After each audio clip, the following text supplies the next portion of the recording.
The love seat of Sai Baba. I mention this seat in Beyond Ascension, and it is another seat that can be called on at any level of initiation. This seat is again not an ascension seat but rather a seat for communing with Sai Baba and just receiving his love, sweetness and succor. There is nothing quite like the glory of Sai Baba, so I highly recommend calling on this seat. How to use the ascension seats. To utilize these ascension seats, call forth the ascended master who is in charge of the particular ascension seat you are using and your own spiritual teacher, if you like. Then just make a prayer request to be taken to the location in your spiritual body to sit in the ascension seat.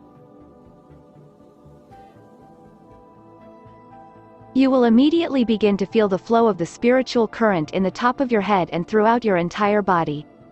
Sometimes it takes a minute or two to get established, sometimes not.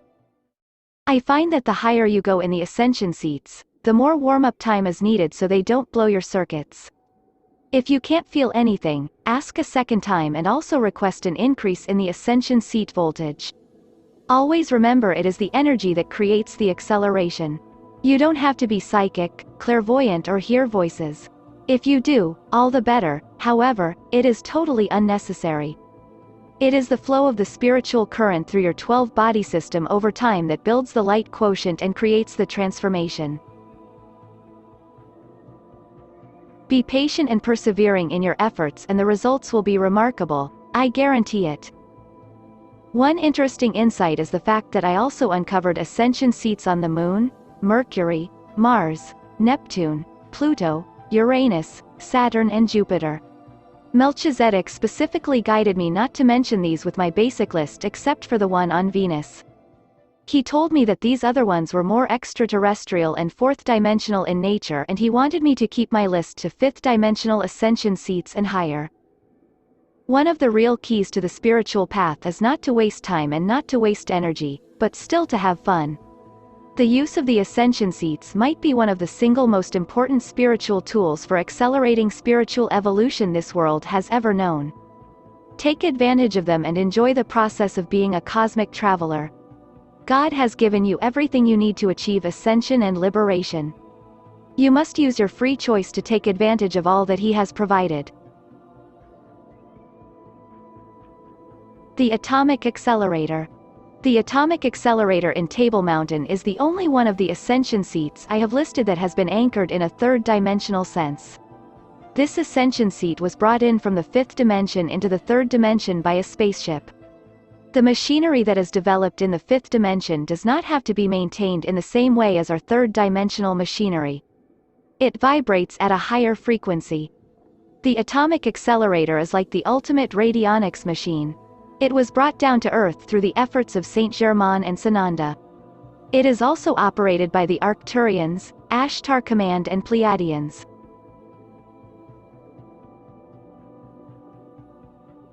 It is nothing you will ever be able to find physically. We have been told that one must be beyond the seventh initiation to be able to use it. The atomic accelerator has the ability to give readouts in a similar way to Dwal Kul's computer that creates light profiles of his disciples and initiates. This ascension seat can be visited spiritually by anyone for the asking. In some of the channelings we were told that the atomic accelerator was somehow also connected with the Elohim computers, which I found very interesting. If we ever receive permission to go to the physical atomic accelerator, you, my beloved readers, will be the first to know. Anchoring of ascension seats. One more tool I would highly recommend that you utilize at whatever level you are working is to call forth on a permanent basis the anchoring of the ascension seat at your level of initiation into your four-body system, your home and your ascension column. Let's say you call forth the anchoring of the ascension seat in Luxor to be anchored in this manner. This way you will be living in the ascension seat on a full-time basis without even asking, and all who enter your home will walk into it. As you progress you can ask for higher and higher levels of this type of anchoring. This past week we requested the anchoring of the multi-universal ascension seat and source ascension seat. In this process you will not be allowed to skip levels. Melchizedek was very stern with us about this. He gave examples of initiates who tried to skip levels and got greedy for cosmic energy, who then had a heart attack and died, damaging their etheric body. Before anchoring this level, you must anchor the planetary, solar, galactic and universal ascension seats in a gradual, systematic procedure, according to your level of initiation, light quotient, chakra anchoring and activation and body anchoring and activation. Your nervous system and etheric nadis must be prepared over a long period of time at each level. Be patient and over time all will be given to you. I wouldn't be writing about this in this book if it weren't so.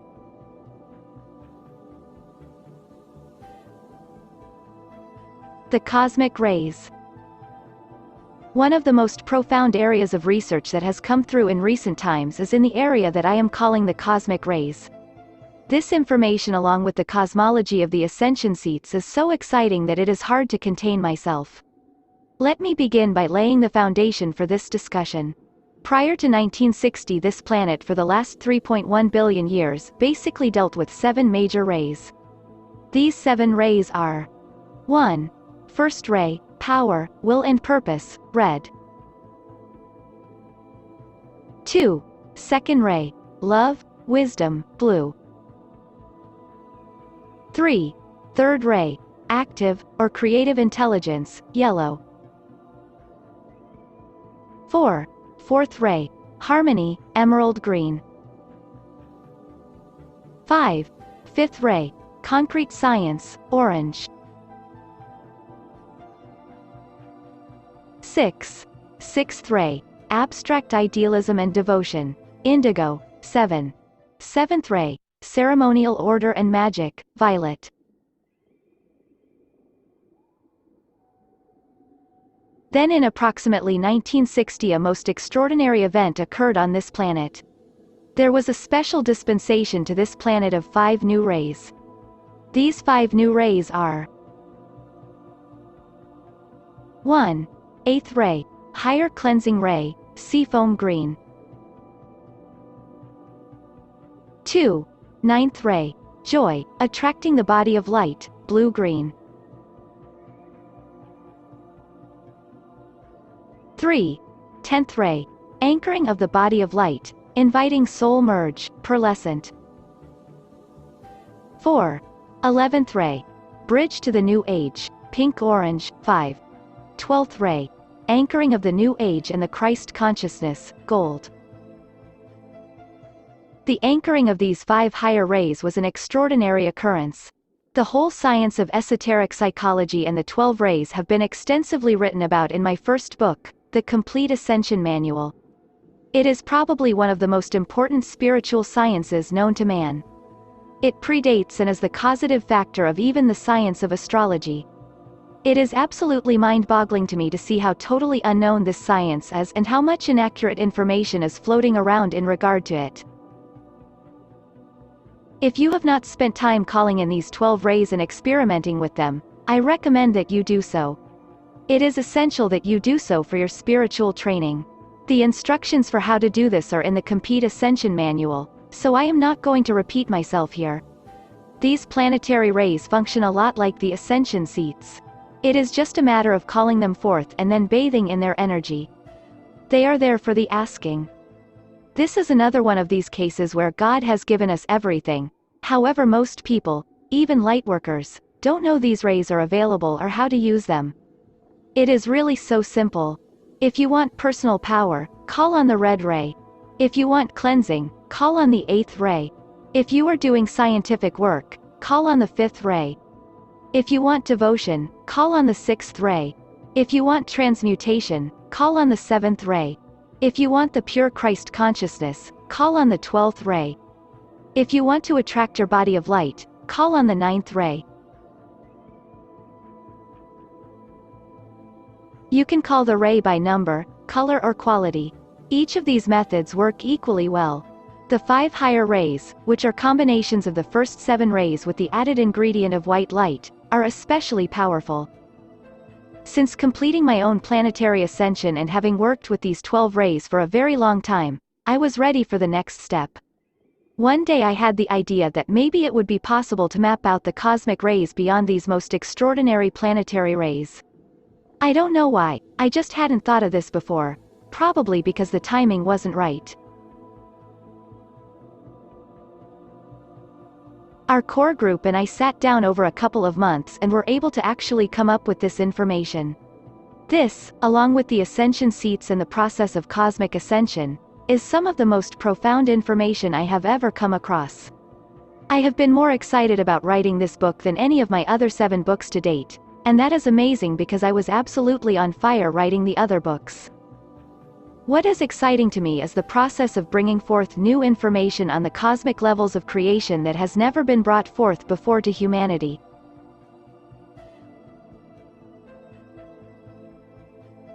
What is also exciting is that these cosmic rays can be called forth in the exact same way that the ascension seats can for accelerating planetary and cosmic ascension. It is another method for tapping in. The following chart, which I have called the Cosmic Rays Cosmology, is my first unveiling of this new information. Cosmic Rays Cosmology. Godhead level. Clear light, translucent and invisible. The 12 cosmic rays. All 12 clear light, translucent and invisible. Multi-universal level. Platinum ray. The 10 lost cosmic rays of the Yod spectrum. All hues of platinum. Universal level golden chamber of Melchizedek. Purest and most refined gold. Great White Lodge on Sirius. Gold. Second level purity. Melchior, galactic core. Silver gold. Helios, solar core. Copper gold. Shambhala, Sanat Kumara. White light. 12 planetary rays. 1. Red. 2. Blue. 3. Yellow. 4. Emerald green. 5. Orange. 6. Indigo. 7. Violet. 8. Seafoam green. 9. Blue green. 10. Pearlescent. 11. Pink orange. 12. Gold, third level purity. At the very top of the chart we have the source or Godhead level. This is the level of God from which all creation fans out. This might be called the place from where the first ray emanation stems. Melchizedek told us that the color of the first emanation is clear light. It is so pure and refined that it has no color. It is translucent and invisible. The second level of the diagram leads one to the second step of creation, which is the creation of the 12 cosmic rays. Just so there is no misunderstanding, I am talking about the 12 cosmic rays here, not the 12 planetary rays that I spoke of earlier. These 12 rays are connected with the Cosmic Council of 12 at the 352D level of the Godhead. The 12 cosmic beings literally run God's infinite universe. This is God's leadership group and core ashram members. These 12 beings are so infinite and vast, they are almost unfathomable. Each of these Cosmic Council of 12 members is connected to a cosmic monad, not planetary monad, which all of us come from. All the beings in God's infinite universe emanate from one of these 12 cosmic monads. Cosmic ascension is the merger with this cosmic monad. Each member of the Cosmic Council of 12 is in charge of one of the cosmic rays. The planetary rays that we deal with at our level are stepped down hundreds of times so the voltage doesn't burn us up. I asked Melchizedek what color these 12 cosmic rays are and he said they are so refined and rarefied that they also have no color. At this stage they are translucent and invisible. This reminds me of the tree of life and the very top sephira called Kether, which is the crown of the cosmic tree. At this stage we have not moved down the tree to the next 2 sephiroth, Binah and Chakma, where creation as we know it begins to exist. In other words, we are still in the unmanifest rather than the manifest state. The prism of God has not begun to refract color yet.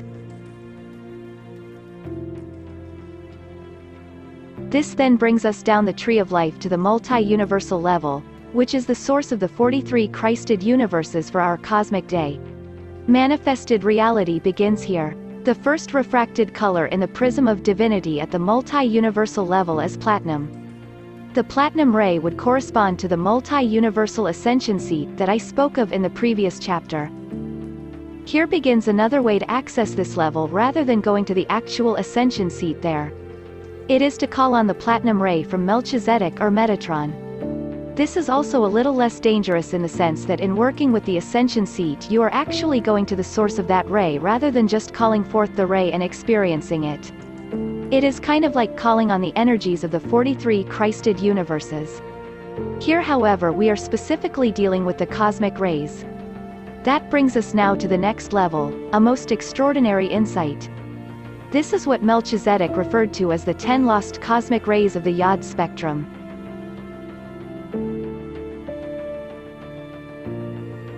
These 10 rays have been lost by humanity until now. The 10 lost cosmic rays are emanating from the multi-universal level and can be brought forth by calling Melchizedek, Metatron or Lord Michael, the downflow of the Yod spectrum and the 10 lost cosmic rays. Melchizedek has said that this work should not be done until you complete your 7th initiation. You can begin if you like as soon as you take your 7th. The Yod spectrum is a term I first became acquainted with through the Keys of Enoch, and refers to the cosmic Yod spectrum, not the planetary Yod spectrum. The Yod spectrum is the light spectrum and the planetary Yod spectrum is the full scope of the 12 planetary rays. This brings us down to the next level, which is the golden chamber of Melchizedek. It is so funny to use the phrase, "come down to the golden chamber of Melchizedek," because this chamber is such an extraordinarily high level of consciousness. Melchizedek told us that this universal core emanates a most refined and purified God energy. Each color that one can work with has 3 graduations of purity, refinement and clarity. This gold color from the universal core in Melchizedek is the most refined gold color and ray in existence. It is the cosmic ray at the core essence of our universe. You experience this energy when you sit in the golden chamber of Melchizedek. Melchizedek said you can begin calling in this cosmic ray at the beginning of the 6th initiation. The cosmic gold ray is different from the 12th ray gold of the planetary rays. That is the highest gold of our planetary system but not of the solar, galactic and universal system. The next level on the chart is the Great White Lodge on Sirius, which is governed by the Lord of Sirius on the inner plane. This is not the extraterrestrial Sirius but the inner plane Sirius. It is the true home of the spiritual hierarchy of which Shambhala is an outpost. It is where most of humanity will go in terms of the 7 paths to higher evolution, which I speak of in Beyond Ascension. The cosmic ray emanating from the Great White Lodge is again the color gold, but it is a 2nd level purity just beneath that of the golden chamber of Melchizedek, still extremely high in vibration.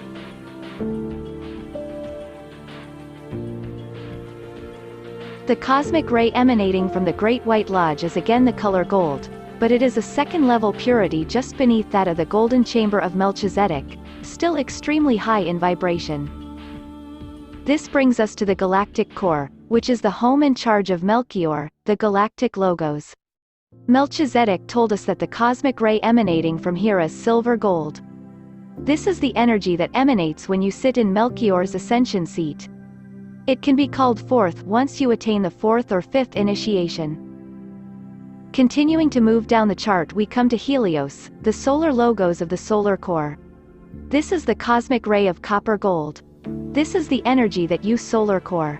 This is the cosmic ray of copper gold. This is the energy that you experience when sitting in Helios' central sun ascension seat. Moving down the chart we come to Shambhala, currently the home of Sanat Kumara and Lord Buddha. The cosmic ray emanating from here is the pure white light. This is the energy you experience when you sit in the Shambhala ascension seat of Sanat Kumara and Lord Buddha, which is another very important and most excellent ascension seat, also one of my favorites for a very long time. We then have the 12 planetary rays. In going down this list it makes it sound like these 12 planetary rays are lowly unimportant rays that are not very powerful. Nothing could be further from the truth. These 12 rays are awesome, even the first 7, let alone the last 5. You must realize and put into perspective that I am mapping out God's infinite universe and we are all planetary masters. We are all just little infants and babies in terms of cosmic evolution. I spoke in a previous chapter of our potential to activate 10% of our cosmic evolution while still on Earth. This is a great potentiality, however no one has ever done it, and I am not sure anyone ever will. In actuality, if we could achieve 1 or 2% of our cosmic evolution while still on Earth, that would be enormous. Please remember we are talking about God's infinite universe now, not just one planet. The full installment, activation and actualization of your solar, galactic and universal bodies and/or 30% light quotient scale would be only an increase of 3% on the scale Sai Baba is working in. There are 3 light quotient scales, one for the planetary level, one for the cosmic level for 7th level completed initiates and a 3rd light quotient scale for masters who have gone beyond the 7 levels of initiations who are avatars on Earth.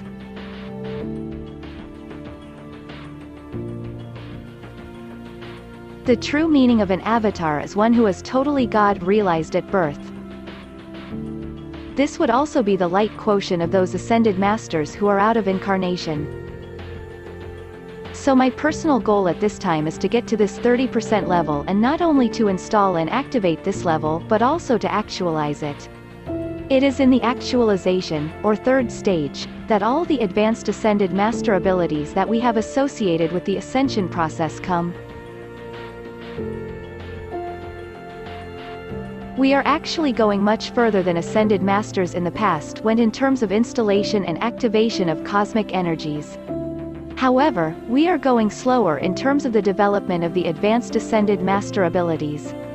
This has a lot to do with the speed at which we are all going through this process and the fact that we are living in a period of mass ascension, which is a different dispensation and program than that which masters went through in the past.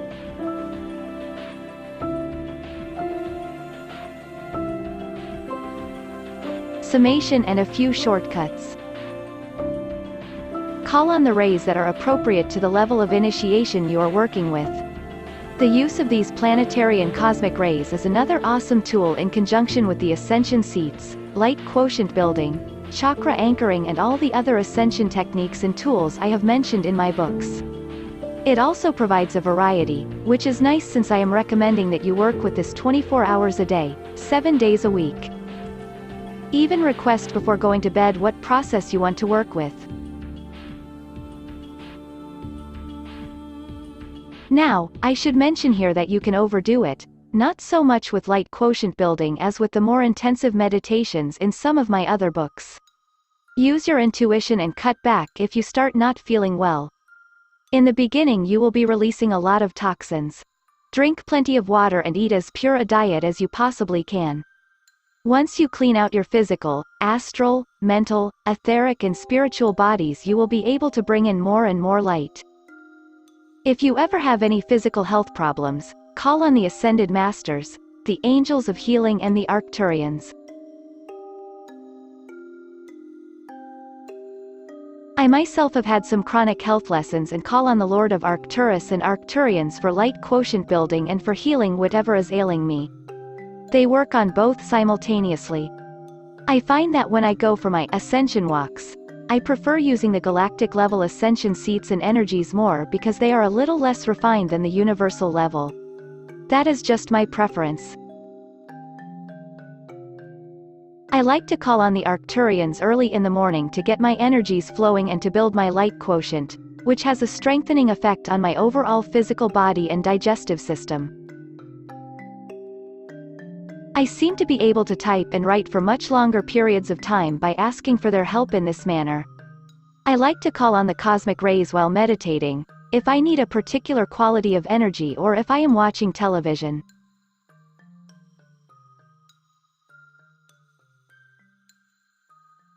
I actually have some of my best meditations while watching television. Sounds crazy, but it's true. I can soak in the energies for 3 hours and not get ants in my pants, as I do sometimes when I meditate. Once the spiritual current is activated, you can do other things and it continues to flow quite nicely. If the current is too strong or too weak, you can always ask the masters to make the appropriate adjustment. Day by day, by doing this, your light quotient will slowly but surely build. Just make it part of your daily routine and soon it will become a positive habit. It will also help you to feel like you are making progress and accomplishing something. More and more as time has gone on, I do less actual meditating and more making my life my meditation. It is amazing how much spiritual work you can get done standing in line at the bank or market. You can do it inwardly in your mind and it takes all of 5 seconds to invoke. I have worked out systems with the masters where all I have to say is 5 words and the whole process is activated. I will share a few of these with you. Melchizedek, Golden Chamber, Ascension Seat. This is all I say and it is immediately activated. The first time you might need to use more words to make sure you are connected. However, after a while it just takes a few words.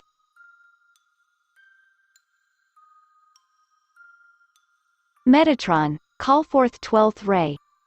Mighty I Am Presence, I call forth transmuting flame. Helios, copper gold ray. Lord of Sirius, Great White Lodge Ascension Seat.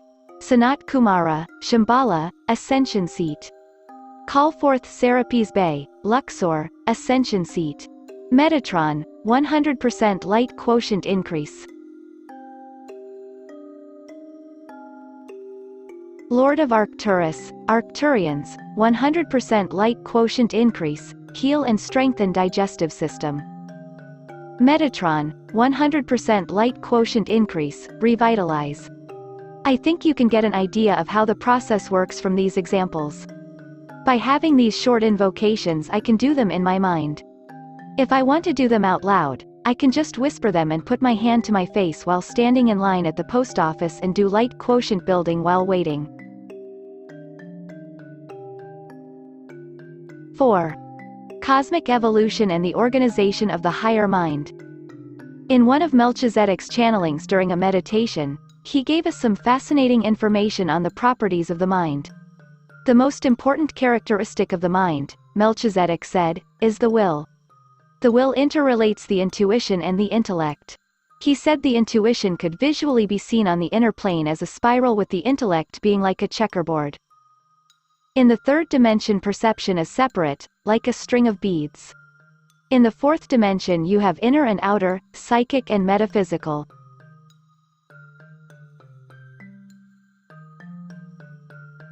There is the understanding that there is a metaphor for everything, that there are multi-dimensions and that everything relates. There are things that are simultaneous, synchronistic and paradoxical.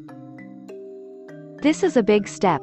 However, it isn't until the fifth dimension that the infinite is really opened up. Only in the fifth dimension do you understand that everything is related to everything and that you cannot take in one thing without taking in all things. The problem is that we select our focus ordinarily on three-dimensional thinking, and that is why we cannot stay in Melchizedek's vibration as we would like. When we adapt ourselves to taking in everything without feeling lost, or feeling that we don't understand or that we don't have a word for, then we will begin to function on a fully realized fifth-dimensional possibility of communication and energy without disruption.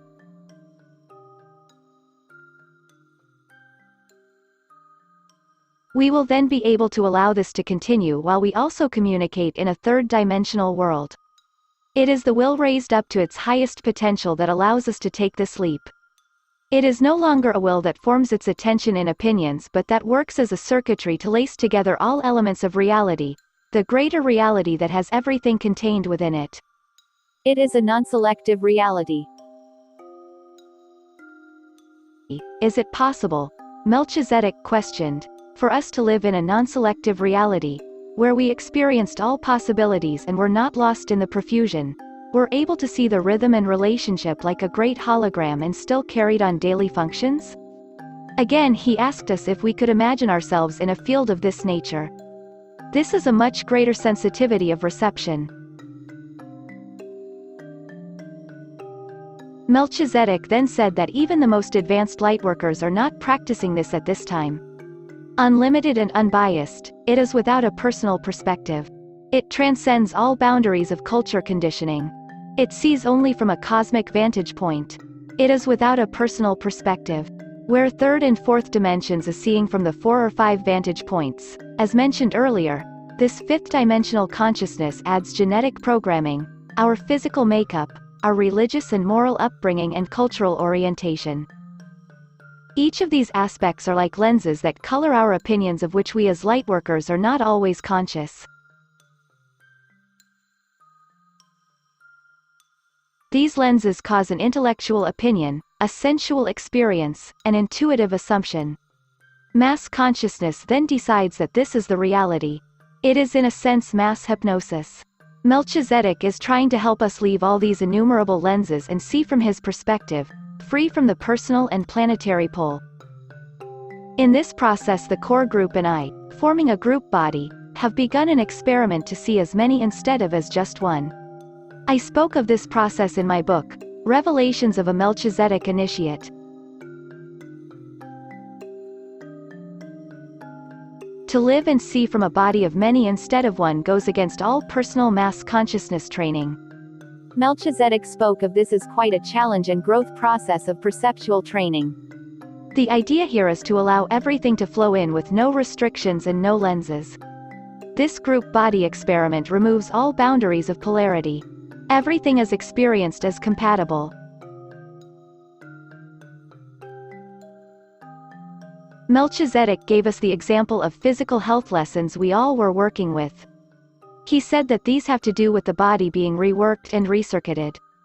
We were told that all health problems, whatever the cause, should not be seen as different, disharmonious or limiting, even in the case of chronic health lessons. Nothing can be seen through the lens of limitation, pain or disharmony. Everything has a purpose and there is nothing to get rid of, it all functions together for the perfection.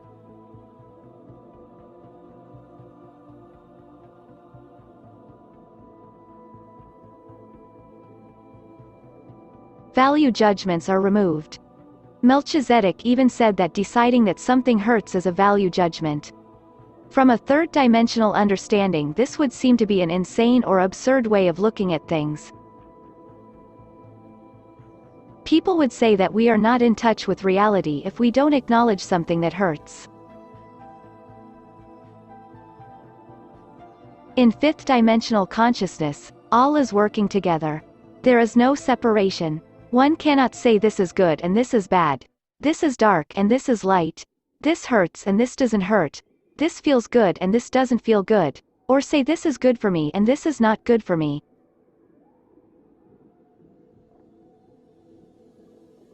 All synapses must work together. All brain secretions, fluids and chakra impulses must work together. We can no longer just partially activate the chakras. Each chakra has 48 sections and it is no longer appropriate to just light up a few of the sections in each chakra. It is the same as thinking about lighting up only certain cells in the body rather than all the cells. Melchizedek said that the one Eastern discipline that does work on this is Tai Chi. He said it is not that one needs to take Tai Chi but rather to function as that, metaphorically. Those who take Tai Chi often focus on this at the physical level, but he said he is talking about all levels. Melchizedek said that the beginning way to work with this whole understanding is through the blessing system, looking at everything as a gift.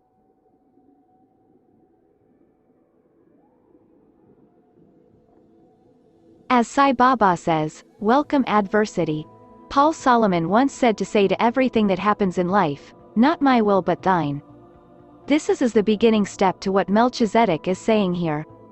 He told us that it is essential for us to come to terms with this lesson and understanding if we were to eventually take over Dwal Kul's synthesis ashram when Dwal moves on to his cosmic evolution.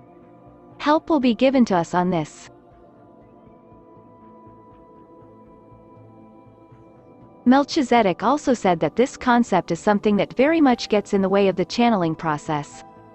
He spoke of how this third and fourth dimensional view would color the teachings of even such great channels as Alice Bailey and Madame Blavatsky. The third and fourth dimensional mind in almost all channelings on Earth reinterprets it into this worldly mass consciousness presentation. This might manifest as rules or regulations, which is really third-dimensional reinterpretation of the ultimate message. This is not a judgment, just a cultural phenomenon on our planet. Melchizedek said that Dwal Kul mastered the art of dematerialization through the harmonizing of every aspect of his being through his mind. This is part of what it truly means to complete the 7 levels of initiation and work from the 8th and 9th dimensions.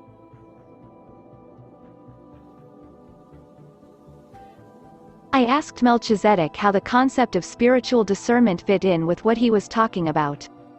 His response made me glad to hear that this was something that fit in very well.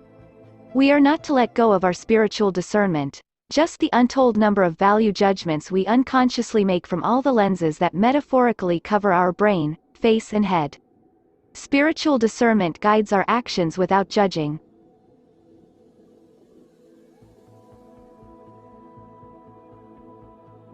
The idea is to move through life as if we are doing Tai Chi or practicing Aikido. Do not stop and ask, what should I do here? Is this right, or that right? But rather simply move, and the moving or going is the discernment. The going is not a limited movement but bringing everything. Then we are able to move in the marketplace, and all those in the marketplace are brought into this movement instantly. The word I can come up with in my own mind is flow, a kind of ability to flow with things in a much more refined and fluid fashion. To be completely honest, I don't claim to understand everything Melchizedek is saying in this channeling.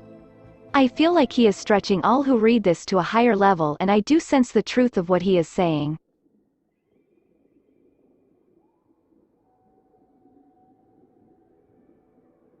The idea of letting go of value judgments and all these different planetary lenses sounds really good to me. Also, I have always loved the blessing system, which sometimes is easy to forget to use consciously. I also love the idea of being more flowing and infinite in perspective, like a satellite dish. The spiral relates everything to source. The intellect fills in the universe piece by piece and is organized in sections. Wholes relate to source and the pieces relate to structure. The will brings the structure and intuition together. It forces one to place the unruly and nonlinear musings of the universe into an organized field within an individual. Each individual within his, her grasp has the entire thought form of creation. It is laid out in a spiral directly from source. This is the true shape of the mind. The source sends forth an impulse that spirals through the chakras and stimulates the brain. In an instant an insight is stimulated through that electrical current of experience coming from the source. Without the intellectual component one would experience existence instant by instant as insight. This is where one eventually comes to. It is both the beginning and the end. In between, one experiences a structure. In this structure the intellect is a stepping down of the divine plan into its components, which translates as a stream of intellectually related facts or thoughts about the experience, explaining the impulse or current that is given. We operate simultaneously. The will brings this together and issues forth a communication that focuses the insight about an experience in a structure. The structure is the brain, not in the physical sense but in the computer sense, and it has a network of corresponding components. Only through conditioning is this reduced to object-oriented rationale. It is up to us to determine for ourselves if we want to divorce ourselves from this conditioning, which traps the impulses into this known structure. This prevents one from completely functioning as a master who can, for example, materialize and dematerialize things. We have been bound and tied to a grid or structure of information that places everything in a context. So long as we are tied to this structure of past conditioning and format, with all our impulses and intuitive insights into this structure, then we are in a form that prevents full transfiguration or transformation.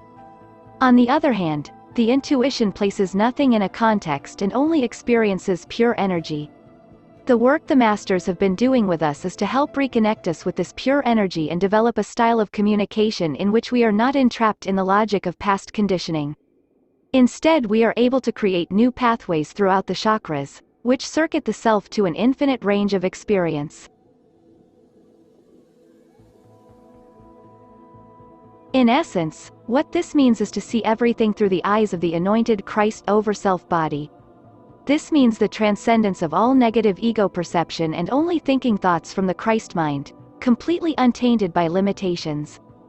The idea, Melchizedek said, is not to put anything you are reading now in a past reference context but to break away from the incrustation of formulated ideas. This is something we lightworkers have been doing for a long time. However, there seems to be another leap we all need to make to transcend all physical laws. Contextlessness living is what Melchizedek called this, the removal of all familiar boundaries of concept. He defined this process as both a cognitive exercise and energetic experience. The Keys of Enoch has referred to there being 72 areas of the mind. Third and fourth dimensional consciousness only deals with 3 or 4 of these areas. In the third dimension, these 4 areas are the intellectual, the intuitive, the will, and the sensing function. In the fourth dimensional consciousness, one more function is added to this list, the psychic. The fifth dimensional view begins to understand the infinite possibility of looking at the whole rather than the parts. In the fourth dimension, everything is broken into duality. In the third dimension, you have duality plus the physical versus the non-physical, which adds the emotional and sensual. It is only at the fifth level that you see that you can tune into more and more channels, like a satellite dish. Solar activation. For solar activation, I recommend working with Helios and Vesta. Solar activation is not something you are ready for until you complete the 7 levels of initiation. Then anchor and activate your 50 chakras and install and activate your first 9 bodies, which I have already talked about in previous chapters. The process of solar activation involves 6 main principles. 1. Solar body. 2. Solar chakras. 3. Solar sun. 4. Solar braiding. 5. Solar overlay. And 6. Solar bridging. To ask for this before planetary ascension is achieved would be a waste of energy and time. You have enough to deal with in the process of anchoring your 50 chakras, 99% light quotient, 7 levels of initiation and 9 bodies. All of you reading this book can and will achieve this if you utilize the information and ascension meditations in my books. It is actually much easier than you think, and I really mean this. If you have the right information and tools, the process will go very quickly. When you do achieve it, and you will soon if you are committed and focused, solar activation is the next step. Ask to be taken to the solar core to have an interview with Helios and Vesta. The process begins with asking them to start building the electrical bridge of circuitry to your solar body and solar chakras. If you want, you can also ask for help from Vimus, the Lord of Arcturus, and the Arcturians in this work. The process of anchoring and activating these 6 principles might take from 2 to 5 years. You must realize it took you an entire lifetime to anchor and activate your 50 chakras. Now you are basically asking to anchor 50 more. This is no small endeavor. The next step is to ask for the soul braiding process. This will interweave the characteristics of the solar life pattern into your 4-body system. Then request the permanent installation and activation of your solar overlay, which is the solar divine blueprint. Every level of creation has one. This is very important. Then request the permanent installation and activation of the solar sun into your being by Helios and Vesta. The solar sun will not be able to remain permanently until your electrical system, solar body, and chakras are more in place. The idea is to keep asking for this anchoring in every meditation until it finally remains permanent. This is the process with all levels of creation. The final step is to ask for the installation and activation of the solar chakras 50 through 100. If you want to be more specific, which might be a good idea, begin with solar chakras 50 through 57.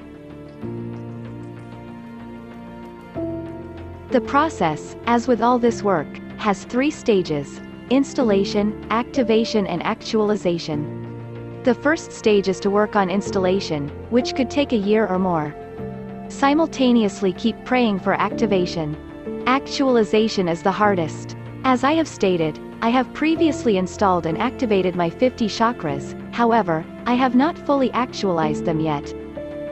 Full actualization is the development of the advanced ascended master abilities everyone is so interested in.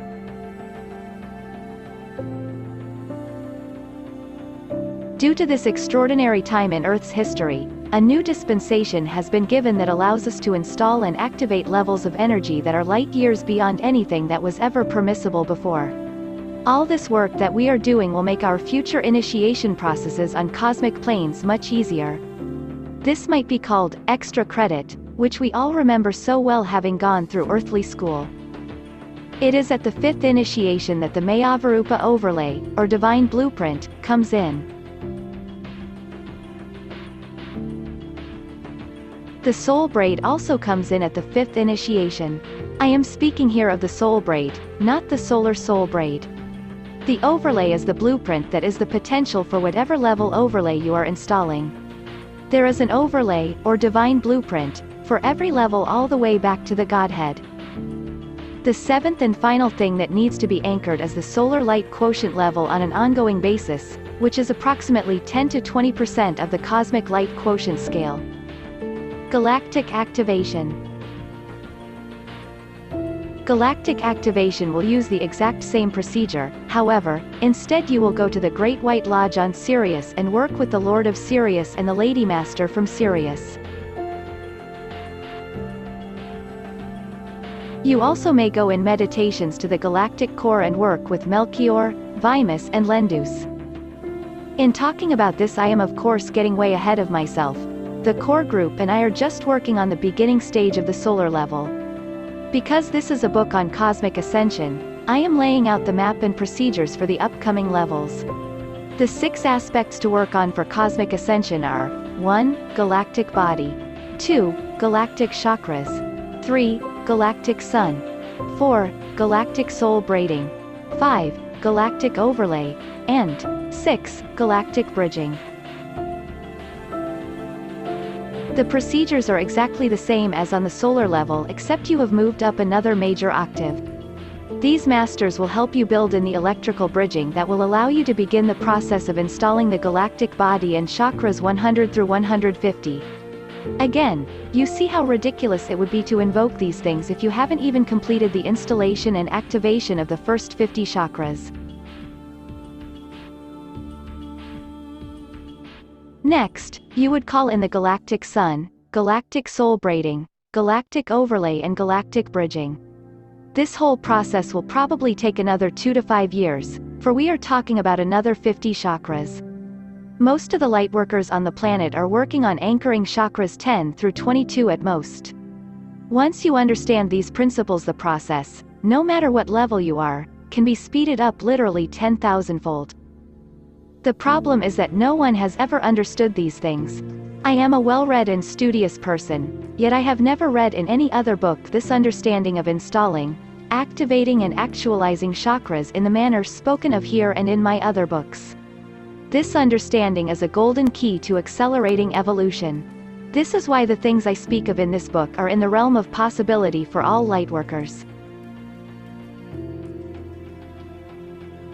The last and 7th thing that needs to be anchored here is the galactic light quotient, which is 20 to 30% of the cosmic light quotient scale. Universal activation. The process for universal activation is again exactly the same. Instead, now you will be moving up to the next octave. For this I recommend calling upon Melchizedek, Metatron and possibly Sai Baba for help. Ask to be taken to the Golden Chamber of Melchizedek, where you will also be worked on by his high-level universal initiates. The same 6 principles apply. 1. Universal body. 2. Universal chakras. 3. Universal sun. 4. Universal soul braiding. 5. Universal overlay. And 6. Universal bridging. The process begins with requesting the electrical bridging or rewiring to prepare your 12-body system for the next higher voltage of energies. At this level you will be bringing in the next 50 chakras, or chakras 150 to 200. In the beginning you can again focus on 150 through 157. Once the bridge work is done, then continual calling forth of the universal, or Zohar, body begins, as well as the universal sun, universal chakras, universal soul braiding and universal overlay, or divine blueprint.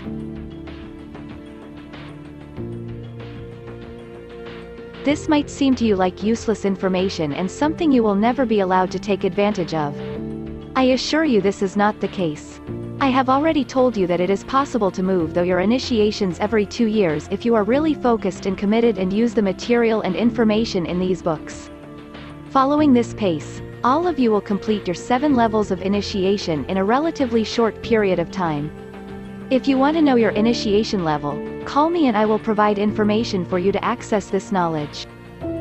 The 8th and 9th dimensional integration will be about the same, let's say 2 years apiece. Figure out the pace that you are moving in terms of your evolution by using this timetable. Even if it takes 10 or 15 years, that is nothing. Melchizedek told us that it was within our potentiality to move from the 9th to the 12th level in 5 years. This potentiality is very vast and part of this is that we are acting as prototypes, given the leadership positions we have been assigned in Dwal Kul's ashram and the fact that we are working in a group body. A group consciousness understanding has allowed us to speed up what normally would take much, much longer. Even if it took 10 years to anchor the solar, galactic and universal levels or even 20 years, that is nothing. We are talking here about anchoring and activating 200 chakras. Do you realize how profound this is? Melchizedek said it was in the anchoring of the 12th body, or the universal body, that the advanced ascended master ability of teleportation comes in.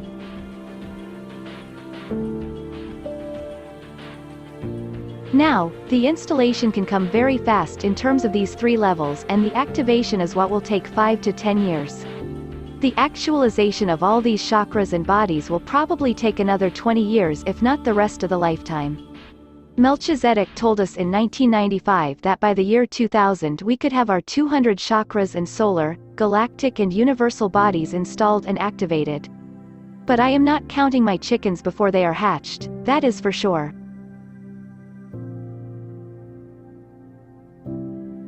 I have learned on the spiritual path that things are always changing. The slightest downturn on any one of our parts could delay this indefinitely. All I am saying is that it is a potentiality. Melchizedek said that for the most advanced lightworkers 5 to 15 years is a good estimate of the potentiality factor here. Having the information that I have given you will greatly accelerate this process. What this whole process comes down to really is asking. Ask, and it shall be given you. Knock, and it shall be opened unto you. Matt. 7-7. These understandings and tools have always been available to humanity. The problem is that no one asked. There is no faster path of spiritual growth on the planet than working with the Ascended Masters. I am absolutely convinced of that, and I speak from first-hand experience, having checked out just about everything. I write these books with an open heart, wanting to share with you the insights and tools that I have discovered which have been helpful. In the past these things have been kept secret and hidden. I have made the choice to share everything, and I mean everything, that I have learned. I am literally holding back nothing. Every single insight and tool that I have used to get where I am, I have shared with you in one of my books. I am not special and neither is the core group. God loves all his sons and daughters equally. What has worked for us will work exactly the same for you.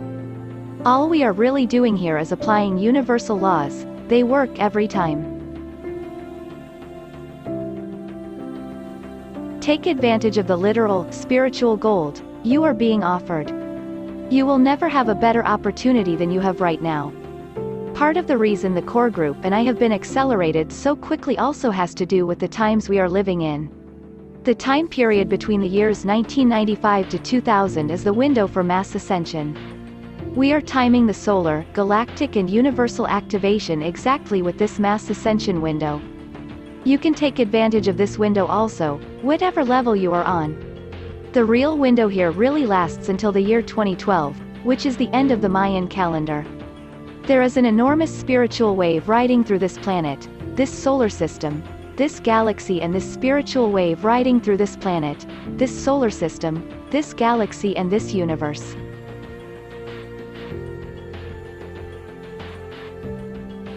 I am putting out the clarion call to that which is highest within you to take advantage of this planetary, solar, galactic, and universal wave.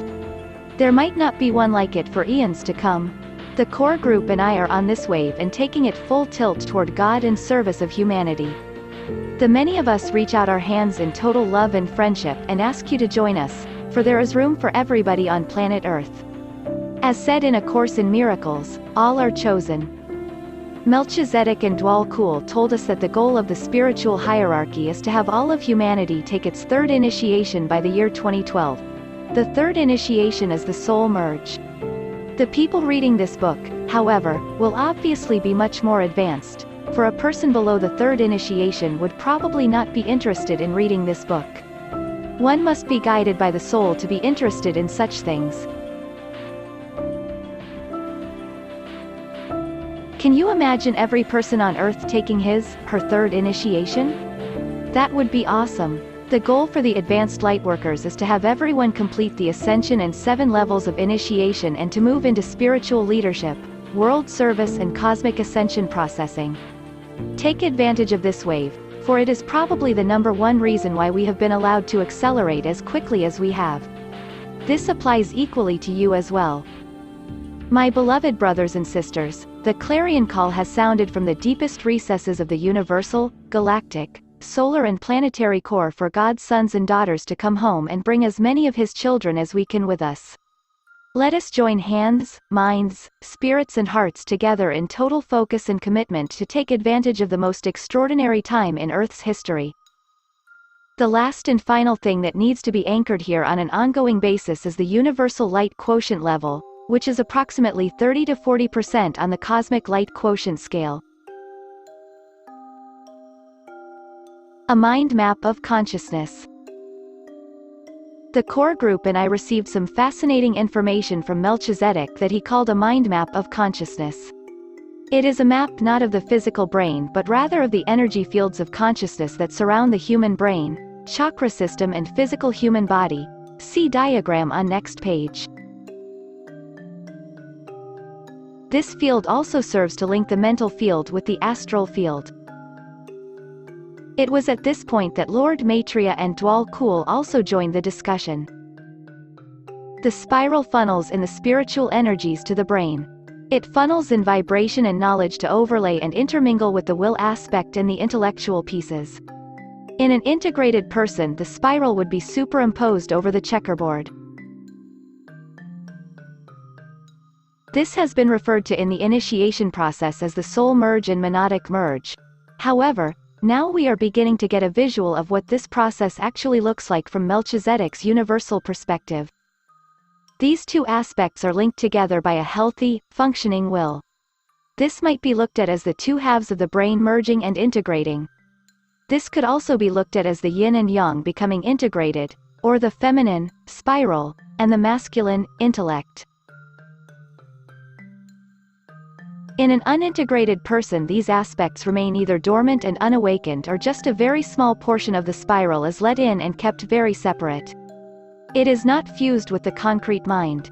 Here we have the scientist who is totally cut off from the soul or spiritual aspect of life. This can also become a very disturbed state of affairs, causing great confusion, spaciness, madness, delusion, possession, and so on. The goal here is to integrate the third, fourth, and fifth dimensional states of consciousness. The fourth dimensional functioning is a type of bridge in the ideal state of affairs. Ascension, of course, is the fifth dimensional state of consciousness. As the disciples and initiates move through their initiations and grow in light quotient, the clearer they become in their ability to channel the pure information and energy from this spiral without contamination. Melchizedek said that this can never be done 100%, for there are always lenses of some kind. However, the higher one goes in his her spiritual development, the clearer he becomes in the process. Everyone has a lens because everyone has an ego, or personality, which the spiral must come through. I am not talking here about a negative ego, but just an ego that in the ideal state must be spiritualized, rather than become a negative ego and instrument of the lower self and dark brotherhood. It is the clearing of the negative ego, the proper integration of the 12 archetypes, the 12 rays and the 12 signs of the zodiac in their highest expression and mastery, and the study of psychology from the perspective of the soul that allow the ego to be a clear channel for spirit. When a person is undeveloped spiritually and psychologically and/or run by the negative ego, the spiral begins to shrink and become very narrow. In the advanced initiate, the reverse is true. The spiral is very wide and very large. The spiral is actually the map and increases in size like a spectrum. It increases in velocity, vibration and girth as it moves into higher dimensions. It resembles a tornado. The antakarana, or bridge of light, that connects one's personality with his, her soul and monad as a part of this spiral. However, the spiral is much larger and more massive than the antakarana. The need to build the antakarana and to make it as wide as possible, as well as to do so with the ascension column and chakra column, is essential to being able to receive all the energies in the spiral. It is also essential to keep one's antakarana, ascension column and chakra column, which in the advanced stages become one, clear from any and all contamination. The ascension techniques in the Complete Ascension Manual and Beyond Ascension when practiced regularly will help to do this. Keeping the antakarana, ascension column and chakra column as wide open as possible and as uncontaminated as possible functions as a satellite dish that allows for the greatest possible attunement to higher frequency energies and information. This is the ultimate cable TV station, where all channels are open. The more the negative ego is in control, the more the channels will be shut down and the narrower and more tunneled the band frequency will be.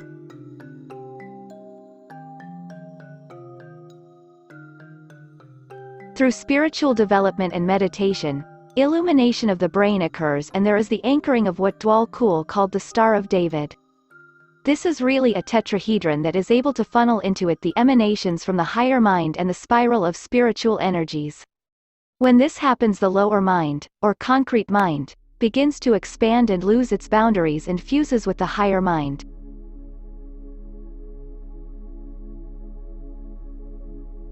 This Star of David is really an unlimited satellite dish. The concrete mind is just dealing with the conscious and subconscious mind.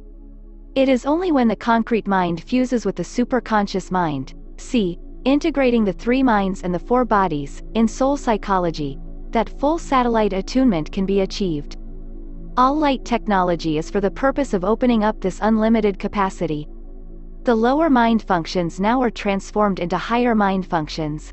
The six-pointed Star of David would be the symbol of awakening, as above, so below, as within, so without. This initial anchoring of the Star of David into the brain, mind is the beginning of ascension consciousness. It is obviously connected here with the merger of the soul and monad, or mighty I Am presence. Ascension in truth is descension. The spiral becomes wider as this initial step is achieved. Now, it is essential to understand here that even though this has taken place in some very high-level initiates, this process can be deflated or narrowed down again if contamination occurs or if the negative ego is allowed to get out of control.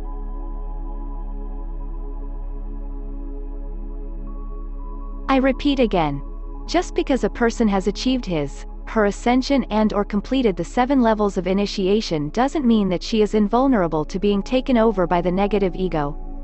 The story of Lucifer in the Bible is that of an extremely high being who chooses to reverse his course to the dark brotherhood. This process can happen consciously or unconsciously. It doesn't even have to be the dark brotherhood per se. It can also just be taken over by self-inflation, criticalness, depression from a physical illness or loss of some kind. Power trips, greed, glamour or fame can all be contaminants that deflate this program. There is not a single person on planet Earth, including myself, who doesn't have to be constantly vigilant of the sly tricks of the negative ego and its cohorts of glamour, maya and illusion. No one, and I mean no one, is invulnerable to this danger. One surefire sign to know that you are in danger is that you think you are not, as the Bible says, after pride cometh the fall. It is the antakarana, ascension column and chakra column that can be contracted and the greater spiral that too can become contracted. The spiral that ideally overlays each individual receives its energies from the source. Melchizedek gave the example that this is like letting the air out of a balloon, and that is how quickly this collapse and contamination can take place. Contamination can be equated with a person's lack of ability to maintain unconditional love. The ability to shift dimensions is the very thing that the yogic path has always maintained. In the Western path, because of Judaic-Christian dogma, the soul has been seen as outside the body. Only through the path of ascension is the merger of the soul, monad and personality being emphasized on earth. This again is why ascension, in truth, is really descension of the soul and monad into the personality and four-body system, and why it has become so popular. This is also why the yogic practices have learned to develop a lot of the ascended master abilities that the Western world has not been able to develop other than an occasional master such as Jesus. The fourth dimension is the bridge that most do not cross over because of the psychic charge of polarity. This is the level where the Dark Brotherhood wages its entire battleground. Dwal Kul said that most people who have taken their 6th and 7th initiations have, in truth, only achieved their partial ascension. They have completed their ascension initiations and broken the wheel of rebirth, however, do not always see the whole picture. Part of this is because they have not completed their work in the 4th dimension, which is astral and causal mentality. They have not completed the cleanup work of the 2nd to 4th initiations, even though they have passed the initiations from the perspective of Sanat Kumara, Lord Buddha and Lord Maitreya.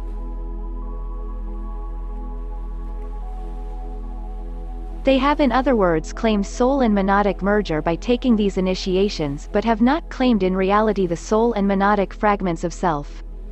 This has to do with the proper clearing and integration of the archetypes, rays, astrological signs, houses and planets.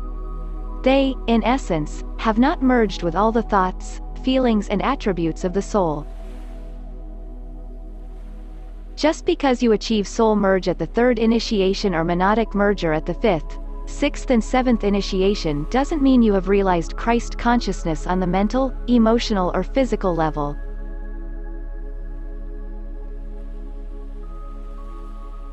On the physical level you might pass these initiations but still have physical health lessons. On the emotional level you might still be filled with negative emotions, and on the mental level still filled with a lot of negative thoughts, lack of understanding and improper philosophies. The myth of ascension is that people think ascension means the automatic attainment of these things when they pass these initiations, but it doesn't.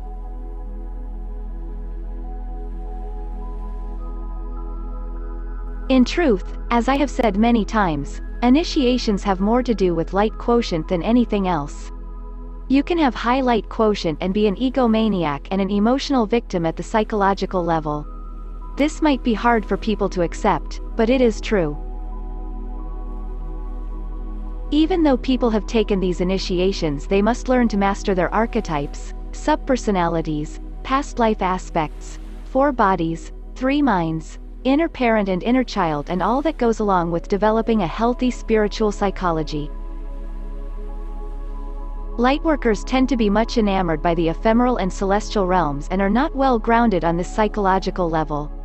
In essence, one must work the 3 levels simultaneously on the spiritual path. One must work on the physical level in terms of diet, exercise, herbs, homeopathics, sunshine and so on. Then one must work on the psychological level in regard to the in-depth study of spiritual and soul psychology. Thirdly, one needs to work on the spiritual level.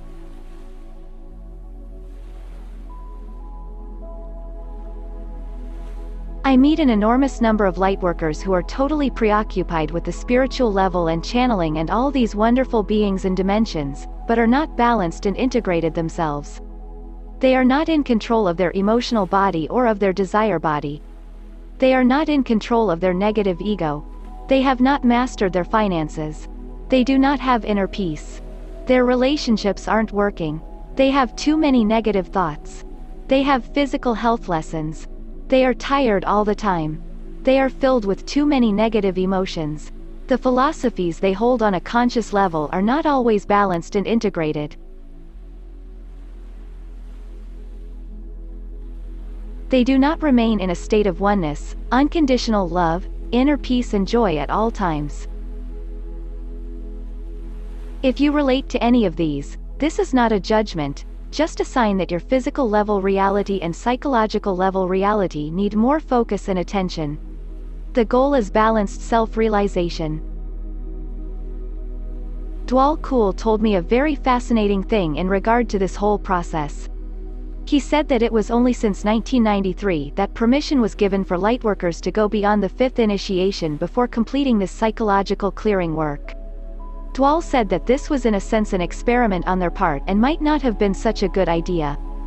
They did this because we are living in such an extraordinary time in Earth's history and closing in on the beginning of the new millennium, and as many planetary lightworkers as possible need to take their place.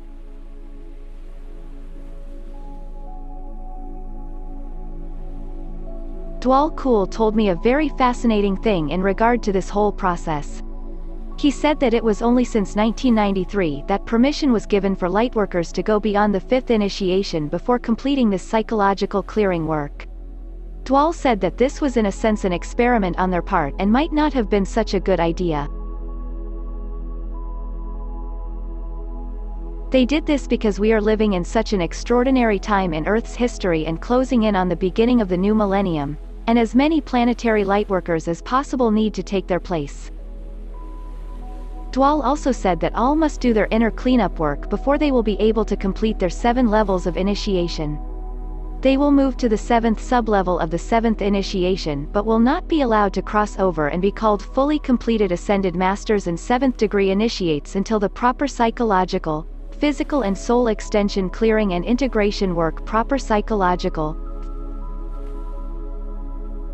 They did this because we are living in such an extraordinary time in Earth's history and closing in on the beginning of the new millennium, and as many planetary lightworkers as possible need to take their place. Dwal also said that all must do their inner cleanup work before they will be able to complete their 7 levels of initiation.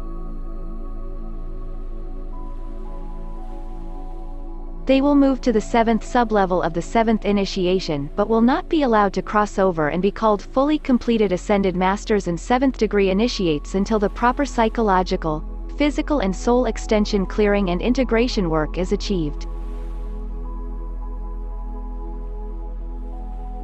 This full integration and mastery of all 3 levels takes great depth of maturity.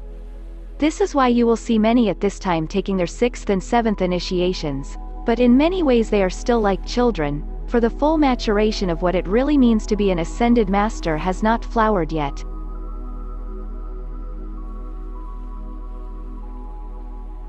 So again, what we have here is that one's spiritual body might have merged into 5th dimensional consciousness at 6th and 7th initiations. However, the mental, emotional and physical body might in truth not be spending too much time there. Do you see now? Initiations are given when the spiritual body touches in through higher light quotient. Most have been graced to be allowed to take these initiations before all 4 bodies have matured into the ability to hold and maintain this state of consciousness all the time, no matter what is going on outside of self. The misconception is that people take these initiations and think that they are ascended masters and that their work is done. Nothing could be further from the truth. In reality, their work is just beginning. Now, the work is to see if you can keep your entire 4-body system in that state of consciousness all the time without slipping out. This is true ascended master maturity. This is also why the advanced ascended master abilities are not being given out after taking one's ascension. Do you really think after everything I have explained here that lightworkers are really ready for this responsibility? Would you want someone who was extremely psychologically unclear, run by the negative ego, operating out of victim consciousness and not having achieved full unity consciousness in her four-body system, possessing these kinds of abilities? In this more accelerated phase of evolution, this is why advanced ascended master abilities don't come until the full solar, galactic and universal levels are installed, activated and actualized. I think this section clears up a lot of the previous misconceptions about ascension that we have held in the past. Dimensions of consciousness. The true testing ground of the soul is the fourth dimension. This is the battleground that lightworkers must master to move into fifth-dimensional consciousness, which is the realm of immortality and the breaking of the wheel of reincarnation. Many lifetimes are fought on this fourth-dimensional level, and it is the true testing ground of the soul. The fifth dimension is the realm of ascension. Third dimension is the realm of pure materialistic consciousness. In the fourth dimension, one begins the bridging process from materialistic consciousness to full spiritual maturation. The seventh initiation actually moves one into sixth dimensional consciousness. This again, however, is usually just the spiritual body that touches in. It is a rare lightworker who can keep her mental, emotional and physical body there unceasingly. To move into seventh-dimensional consciousness, one must fully complete the 7 levels of initiation, do all the clearing work on the psychological and physical level, and truly achieve the full depth of maturity of what it really means to be an ascended master on all levels. To move into 8th-dimensional consciousness, one must move completely into group consciousness, on a soul level. This is beyond the union of just one's individual soul and monad, but has now moved to groups of souls that work together. The 9th dimension takes the same principle one step higher, which is group monadic level. This is the merger with your individual monad. The 10th dimension is merger with monads on even a larger scale on a solar level. The 11th dimension is merger with monads on a galactic scale. 12th dimension is merger with monads on a universal level. These last three are a much slower process than the speed at which initiations 5, 6, 7, 8 and 9 can be worked through. The solar, galactic and universal levels are much vaster in scope and, as I mentioned in a previous chapter, contain 50 chakras to be integrated at each step, where the first 9 levels were only 50 chakras.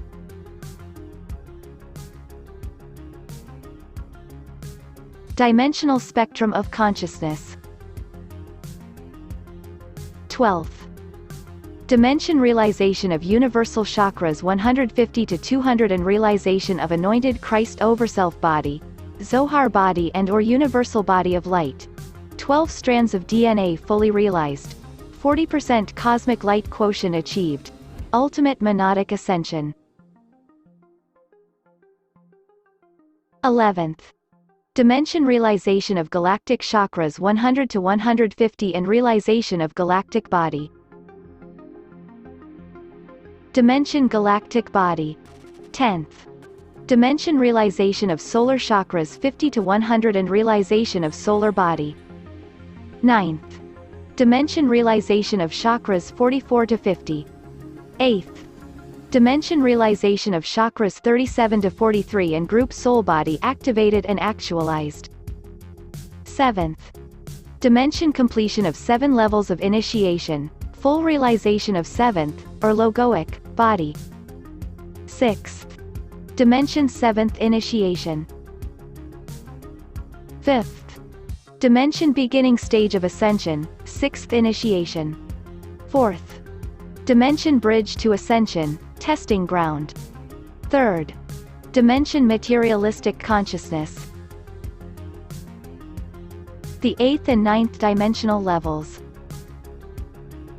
After you complete your 7 levels of initiation, you then begin the process of not working on attaining initiations anymore, but rather anchoring dimensional levels.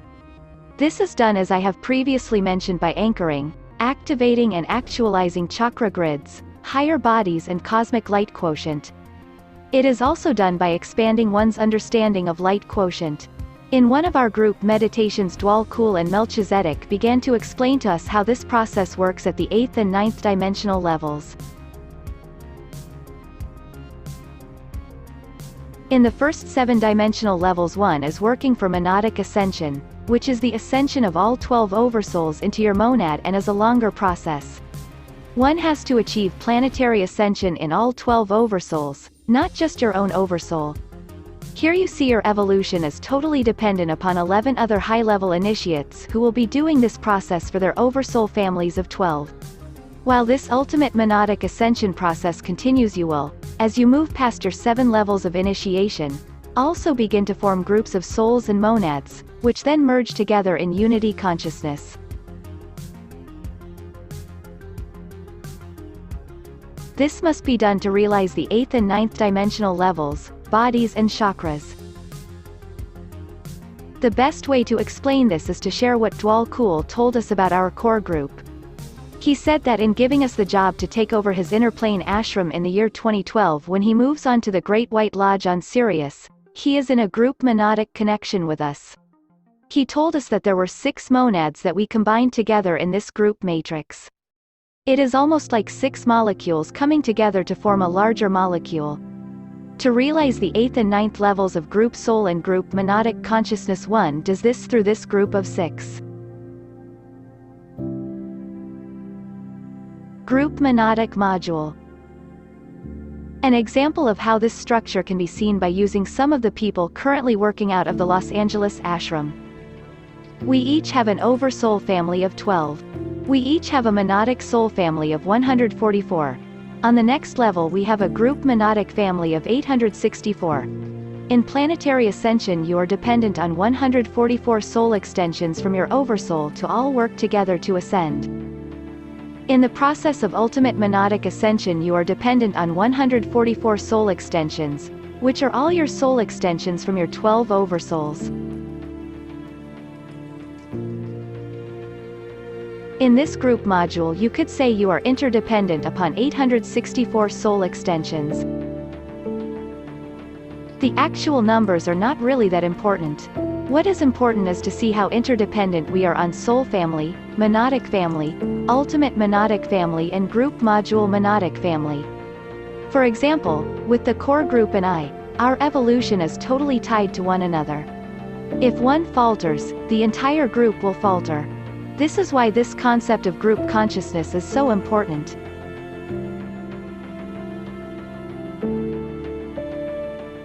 The negative ego will tell you that you are evolving on your own. This is illusion. If your 11 other soul extensions are not clear and properly integrated, your ascension will be held back. You are interdependent on them whether you like this or not. This is even easier to see in the concept of the ultimate monadic ascension, where the ascension of your entire monad is totally dependent on one of your soul extensions from each of your 12 oversouls achieving their ascension, before all 12 oversouls can completely rejoin with the monad and hence achieve ultimate monadic ascension.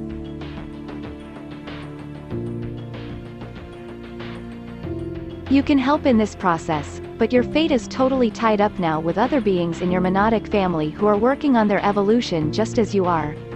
In an even larger context still, the evolutionary fate of our group module is not dependent on just our own personal monadic family but also with the monadic families of 6 other monads. No person is an island unto him, herself. If you hold on to such a concept, you will not progress. Do you see now why it is so important to transcend negative ego consciousness? We all must learn to cooperate, live in harmony and be our brothers and sisters' keeper. Interdependence and group consciousness are the keynotes and touchstones for the new age and the next millennium.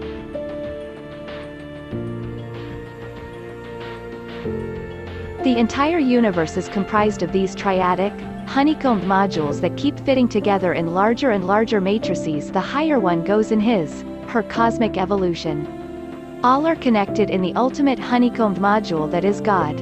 Honeycombed is a good way to describe this, for isn't God sweet like the finest honey money can buy? These ultimate group modules that get larger as you move up the solar, galactic, universal and multi-universal levels are also connected at the highest source level with the 12 cosmic rays and the cosmic council of 12.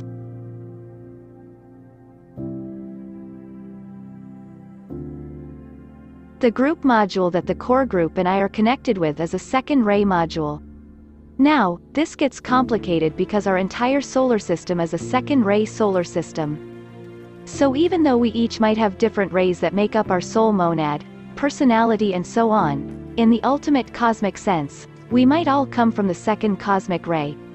I am not speaking here of the 12 planetary rays that I spoke of in my first book, The Complete Ascension Manual. These rays are in truth subrays of one single cosmic ray. I will have to ask Melchizedek what ray our galaxy and universe are. That will be an interesting discussion.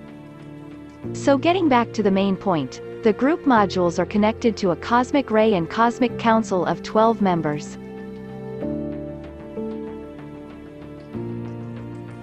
On this cosmic level we have cosmic modules interfacing because Melchizedek said certain cosmic rays group together in triad formations, just as we do at our level. Each of these group modules could be looked at as atoms, electrons, cells, molecules and, ultimately, as glands and organs in God's infinite body. Even if each of us is only an electron in God's infinite body, He will not be perfectly healthy if we do not do our job. So ultimately we don't work for our oversoul, monad, group module, group solar module, group galactic module, group universal module or group multi-universal module. We are really working for God and His God module. Each of these are just steps along the way that must be taken and actualized to realize this ultimate goal, true God realization. This whole understanding completely breaks up the veil of the ego's identity. As Sai Baba has said so eloquently, God is hidden by the mountain range of ego.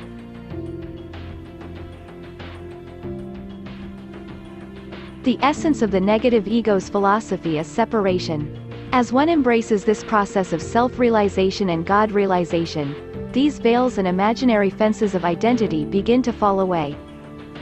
Dwal Kul said that the 8th dimension, or group soul level, is achieved when you merge with the oversoul of your 6 monads in your group module.